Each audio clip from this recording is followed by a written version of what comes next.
between the two of us. Do you have problems achieving your goals and ambitions?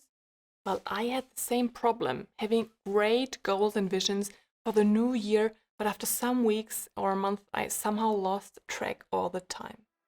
But luckily, I found a solution in the 12-week plan that helps me to focus on the most important tasks to finally reach my goals as easy as never before.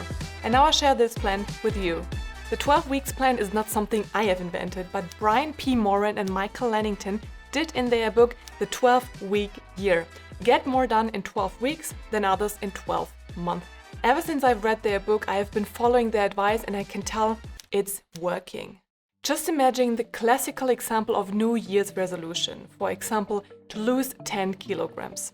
To achieve that, you give yourself 12-month time. Theoretically, you could relax and even gain a few more kilos in the first 10 months and then losing everything in the last 2 months of the year.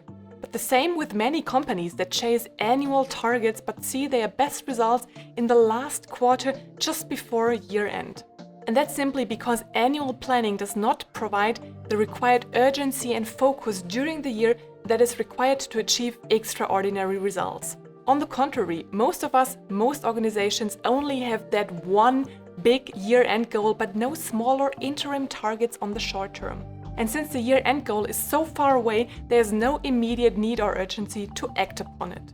So the 12-week plan is exactly the tool that you need to create that structure and focus around your personal and professional goals. The first out of 3 major steps to set up the plan is to come up with a vision. You need a clearly and positively articulated vision that is ambitious but realistic at the same time. This vision will be your North Star whenever you have any doubts and wonder why you're doing the things you're doing. So take a step back and write down how you envisage your life to be in 10 years. Write about all aspects of your life, be it family, friends, health, fitness, money, your job, your hobbies, or whatsoever. I've also done that for myself and created an easy-to-use Notion template that you can download with the link in the description below.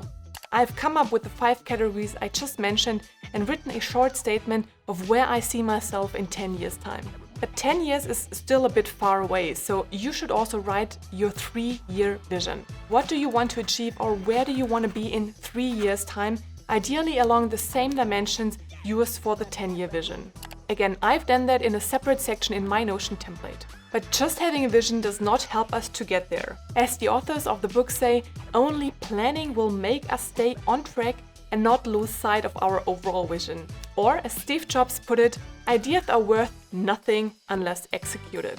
I bet you know exactly what they mean. Just look at your daily work. Not having a clear plan for the day or the week. How often are you distracted by minor things, so-called input triggers, such as a phone call, an email, or a colleague that distracts you from your actual priorities? And that's why planning is essential for goal achievement, and using the 12-week plan is even better. But why 12 weeks, you might wonder? Well, it's the ideal balance between very short-term, immediate and actionable steps that are not too far away, but a long enough period to make and see actual progress. On top of your 12-week plan, you should put a goal that contributes to your vision. If, for example, your vision is to successfully sell a startup that you've just founded, one of your concrete 12-week goals could be to generate $100,000 of revenue. Or if you want to become a triathlete, in the future, your short-term goal could be to run a half marathon in the next 12 weeks. Below that short-term goal, you should list specific tasks that will help you to achieve your goal. For example, to make the $100,000, you should be cold calling new prospects, launch a new marketing campaign, and send out proposals to clients. Or to run the half marathon, you should be doing high-intensity training on 1 days, long country runs, and of course eat healthy.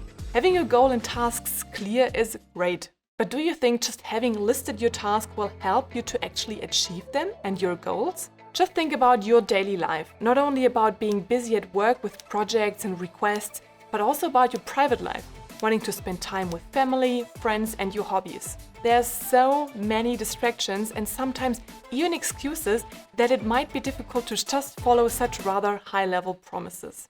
So the simple solution is to make them tangible and break them down into weekly and even daily tasks. That's why you should create a weekly schedule where you list all tasks due in that week, and only if you have achieved all of them, it should be considered as a great week. For example, you could say in week 1 and 2, you should be doing a first round of cold calling new prospects and write the pending proposal for some clients. In week 3, you could continue to do your cold calls, but at the same time start the ideation on your new marketing campaign and come up with a few ideas. In my Notion template, I've created single tables for each week, including the most important information for tasks and so on. Once you have finished your 12 weeks, they could look very similar or totally different with other activities.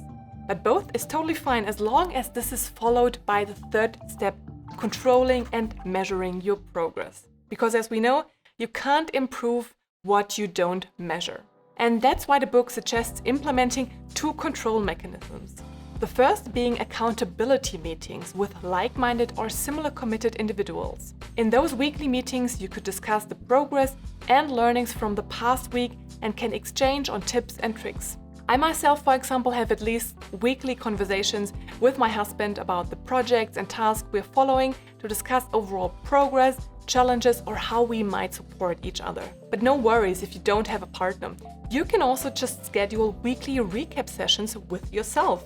Just block 30 minutes every Friday afternoon or Sunday morning to actively review your 12-week plan and how it's going.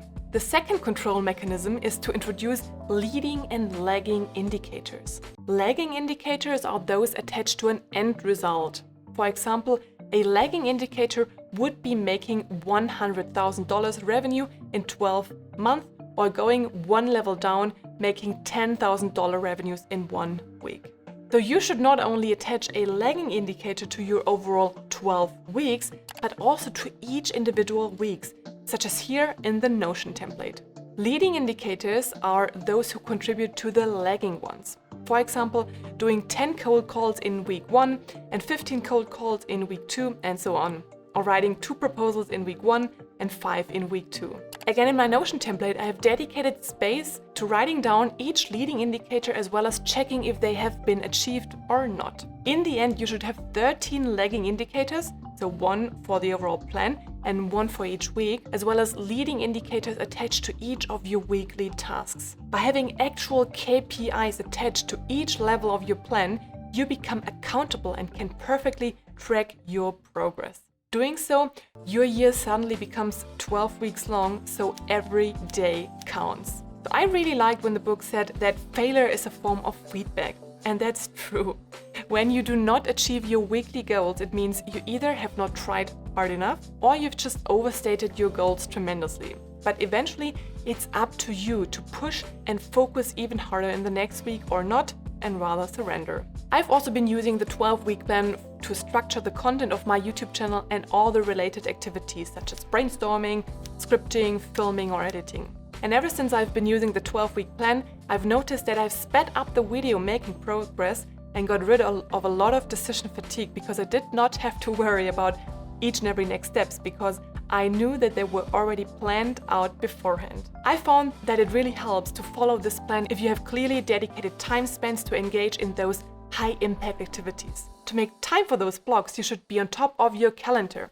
So watch this video next where I will share with you the best practices of calendar management.